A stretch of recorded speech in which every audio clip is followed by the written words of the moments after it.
ने उनको संसद में जाने के लिए चुना है और चुना है, वहाँ विरोध हो रहा है, तो उस विरोध का जवाब दुबई में बैठकर प्रिंस खान दे रहे हैं। प्रिंस खान का मुझसे नाराज़ होना स्वाभाविक है, क्योंकि जब प्रिंस खान का उत्पाद धनबाद में साल भर पहले इतना अधिक बढ़ गया कि हर व्यवसायी के पास उनका व्हाट्सएप कॉल या फेस टाइम कॉल आता था और रंगदारी मांगते थे, और जो नहीं देता था उस पर गोली चल जाती थी। ऐसे गोली चलने वालों के घर भी मैं गया था। कृष्णा अग्रवाल इसके खिलाफ में अनशन पर बैठे थे।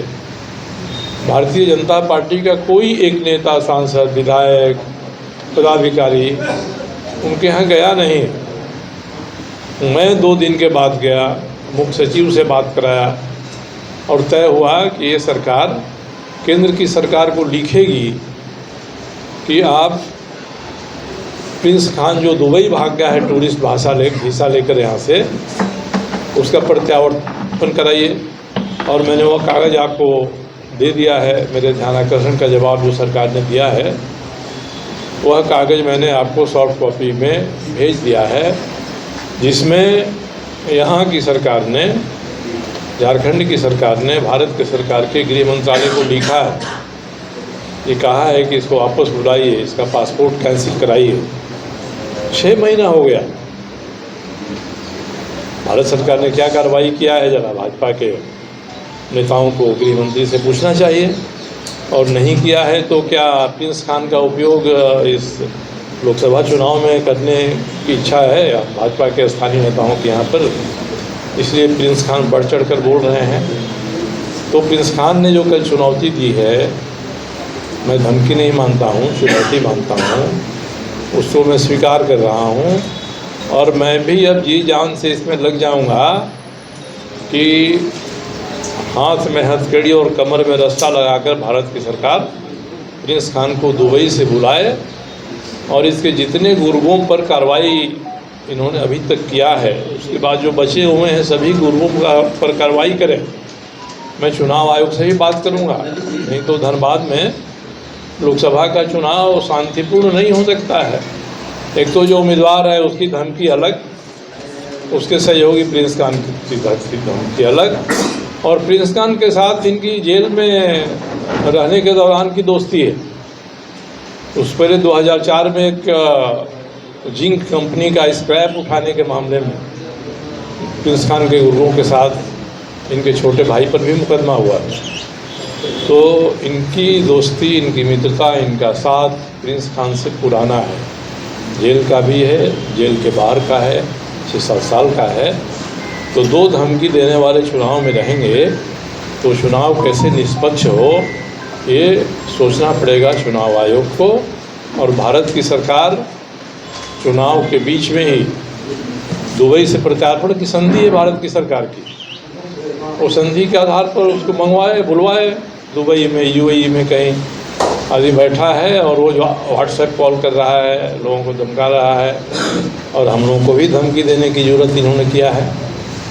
अगर मेरे इस एक्शन के कारण वो नाराज़ हैं कि उनके खिलाफ धरना पर बैठे व्यवसायियों के प्रतिनिधि के यहाँ जाकर उनकी आवाज़ उठाया, विधानसभा में मैंने ध्यानाकर्षण प्रस्ताव दिया, और उसके कारण उनको प्रत्यापित करने की बात उठी है।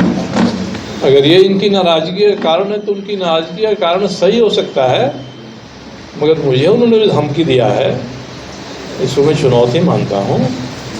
और अपराधी जितना भी बड़ा है, चलेगी कानून की, चलेगी व्यवस्था की, और भारत की सरकार कितना जल्दी उसको ला सकता है, यहाँ ला सकती है यहाँ पर, इस पर निर्भर करता है कि भारत की सरकार धनबाद में शांतिपूर्ण चुनाव चाहती है या नहीं चाहती है। नहीं तो उनके इरादों पर भी संदेह पैदा होगा। धनबाद से लड़ने की चुनौती अगर प्रिंस खान ने दिया होता तो मैं उसका जवाब देता, तो इसकी धमकी नहीं दे रहे हैं।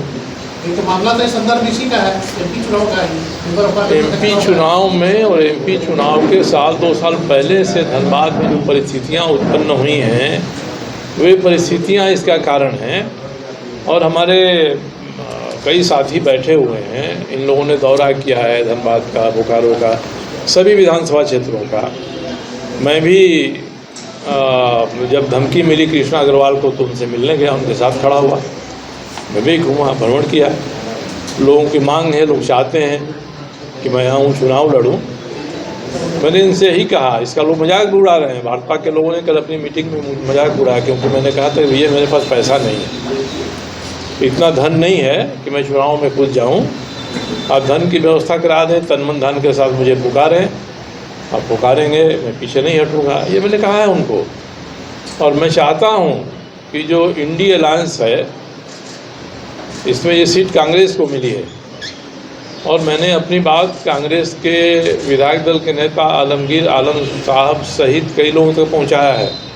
ये सीट आपके कोटे में है, आप हर बार उम्मीदवार खड़ा करते हैं, हर बार उम्मीदवार आपका हारता है, इस बार भी खड़ा करेंगे, हारेगा। आप समर्थन दीजिए। मेरे जैसा कोई व्यक्ति हो या मैं हूँ, आपके यहाँ कोई ऐसा व्यक्ति है, तो हम लोग इस सीट को जिता लेंगे। तो इसलिए मैं वहाँ न ना में हूँ न हाँ में हूँ। और हमारे साथी बैठे हैं और वहाँ भी एक टीम बनी है। ये लोगों से मिल रहे हैं, बात कर रहे हैं, संसाधन के बारे लोग आश्वस्त कर देंगे, मुझे कोई एतराज़ नहीं है। और दूसरा कि मुझे और इसी में क्या कांग्रेस मैं नहीं शामिल होऊंगा। हमारे मित्रों ने एक पार्टी बनाई है, बहुत जाना होगा तो उसी पार्टी के साथ जाएंगे। सर इसी में सर मिथिलेश ठाकुर जी जो कि एक पार्टी के पदाधिकारी कहना है तो इसके बारे में उनसे बात करूंगा। अगर उन्होंने कहा है जी तो मिथिलेश जी से मैं बात करूंगा, क्योंकि मैंने उनके नेताओं के सामने भी रखा है कि आज धनबाद के जनता की सबसे बड़ी सेवा है, किस तरह का एक दुर्दांत व्यक्तित्व खड़ा हो गया है, उसको किसी तरह से संसद में नहीं पहुंचने देना। मैंने वहाँ भी कहा है, मैंने सभी से बात किया है और भारतीय जनता पार्टी के लोगों से भी बात किया है, भाई क्या मजबूरी थी। और बाबूलाल जी कहते हैं कि सब हेमंत ने कराया है, तो हेमंत सोरेन तो 2005 में, 2006 में, 2009 में, 2012 में मुख्यमंत्री नहीं थे। उस समय के मुकदमों में सजा हुई है, किसने कराया है? बाबूलाल जी ने कराया है, अर्जुन मुंडा जी ने कराया है, इन मुकदमों को किसने कराया है? इसलिए बाबूलाल जी इस बात को उठाएंगे सार्वजनिक तौर पर, तो उनका मुंहतोड़ जवाब हम लोग देंगे इस मामले में। लेकिन इंडिया अलायंस के साथ आने की जो बात उन्होंने ऑफर किया है, उसमें आप चाहेंगे तब? मैंने कहा ना कि मैं उनसे बात करूंगा इसके बारे में, उसके बारे में बात करूंगा। ये आपके माध्यम से मुझे सूचना मिली। आपको क्या लगता है कि एकमात्र आप ही हैं जो लोग हैं, कई लोग हैं, किसी को दे सकते हैं। इसलिए मुझे कोई शौक़ नहीं है कि मैं धनबाद से जाके चुनाव लड़ूं। मैंने कल धनबाद में भी पत्रकार साथियों को कहा कि मैं पूरी तरह से जमशेदपुर पूर्वी विधानसभा क्षेत्र से संतुष्ट हूँ। वहाँ की जनता का मेरे ऊपर भारी कर्ज है, कर्ज का बड़ा हिस्सा मैंने चुकाया है, अभी भी चुकाना बाकी है, इसलिए मेरी तो प्राथमिकता वही है।